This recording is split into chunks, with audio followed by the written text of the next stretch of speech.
भाव बाटे कंगनवा के हो। presented by Bijoli Music।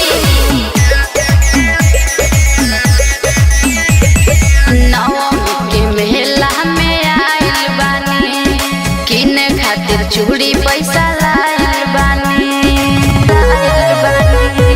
नवमी के मेला में आइल बानी किने खातिर चूड़ी पैसा लाइल बानी। ई कलर ह पसंद मोर सजनवा के हो। ई कलर बा पसंद मोर सजनवा के हो। बोला का भाव बाटे कंगनवा